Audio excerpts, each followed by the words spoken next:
Hey, beautiful people, how are you? For those who don't know me, my name is Liana, and I'm here to inspire you and motivate you.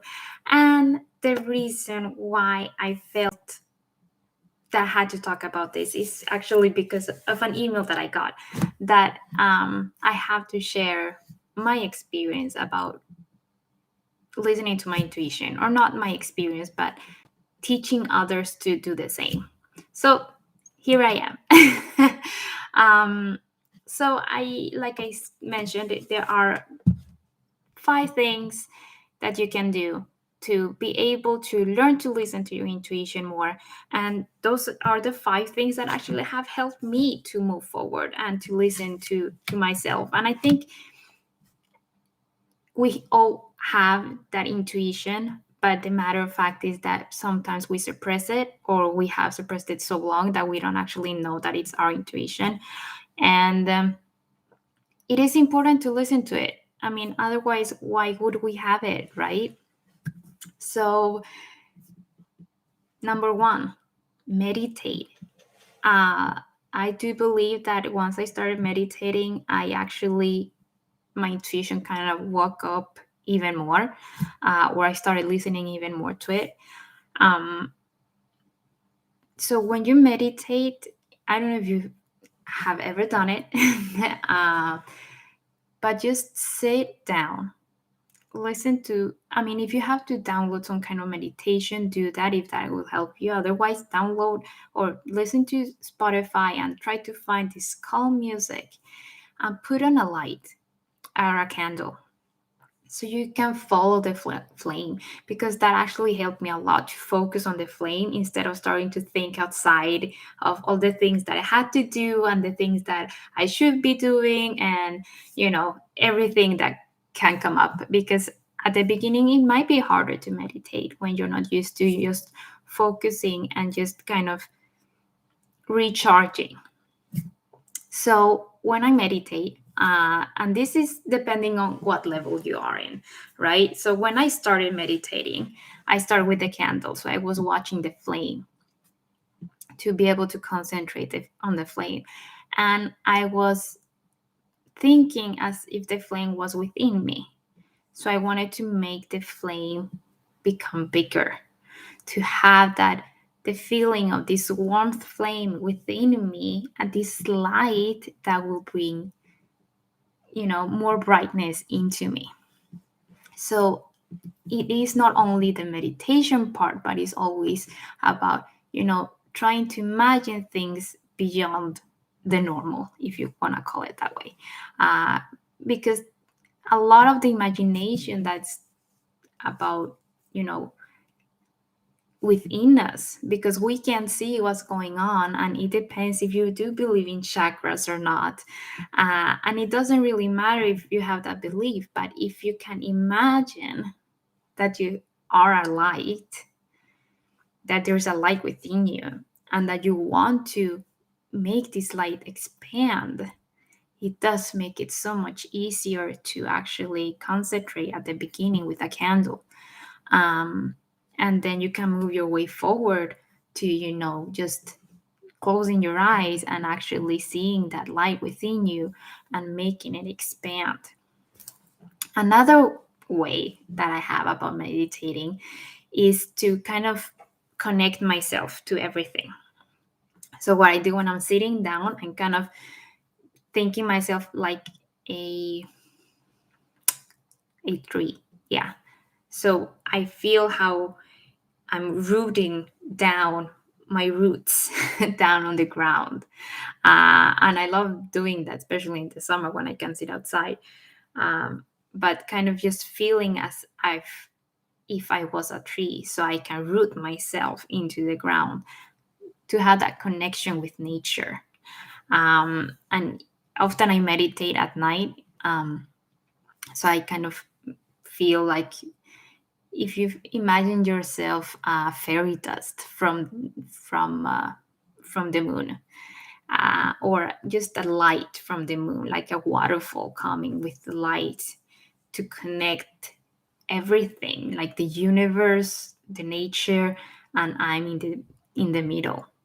Um, like I said, this is really for it really is depending on where you're at.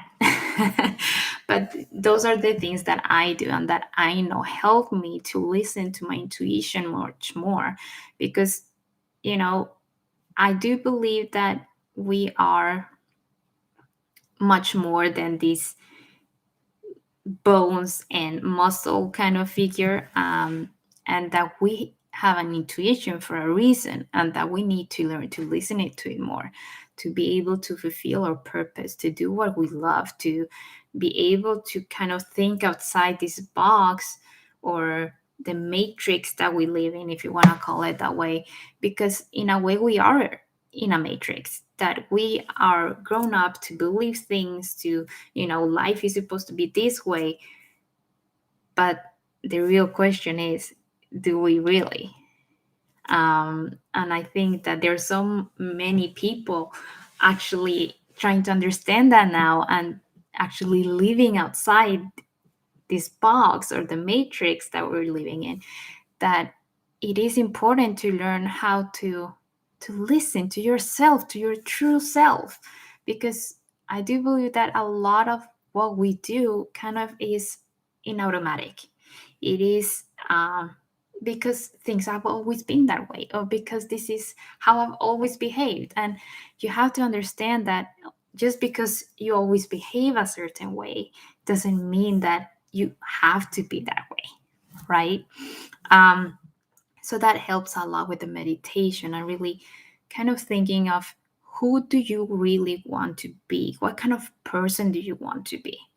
And affirming that, and kind of saying, and that will bring me to my second point, kind of saying mantras to yourself, that I am a vibrant person, I am a absolutely happy positive person, happy person.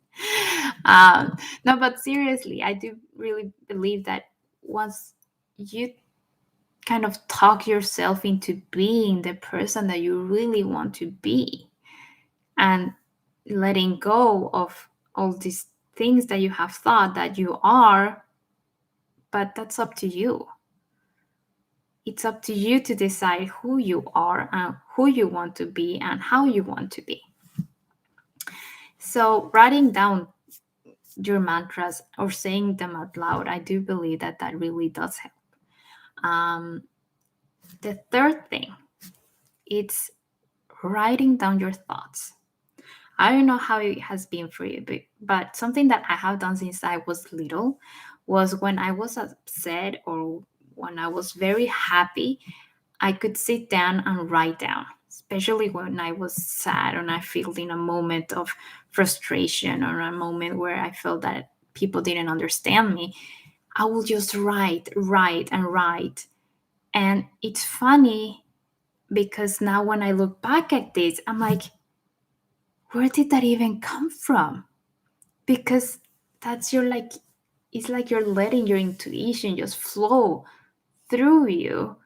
And you can also see, like, the difference that, that's not even true. And really, trying to find that true person that you are. And I know this might sound weird to many people, but I do believe that there's so many of us that don't really know who we are. And this is a journey, it really is. And it's about kind of waking up or realizing that for yourself, and taking the step to move outside what's comfortable, what's, the normal you, and start really finding who you want to be. Who is the best version of yourself? So if you just write that down, if you could choose, I mean, if you had no issues, no problems, no money problems, no nothing, how would you like to be as a human? What kind of person do you want to be?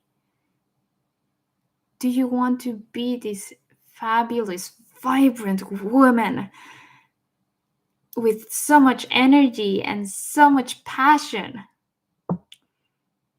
Or do you want to be that stressed mom that's doing things for everyone else, and you're just getting more and more tired.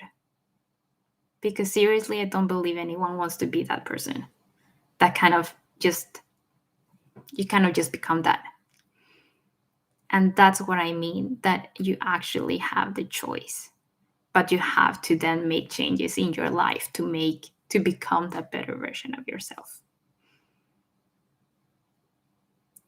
Um, Number 4, speak to yourself. That sounds really weird, but I do believe it's like schizophrenic. No, I'm not saying that.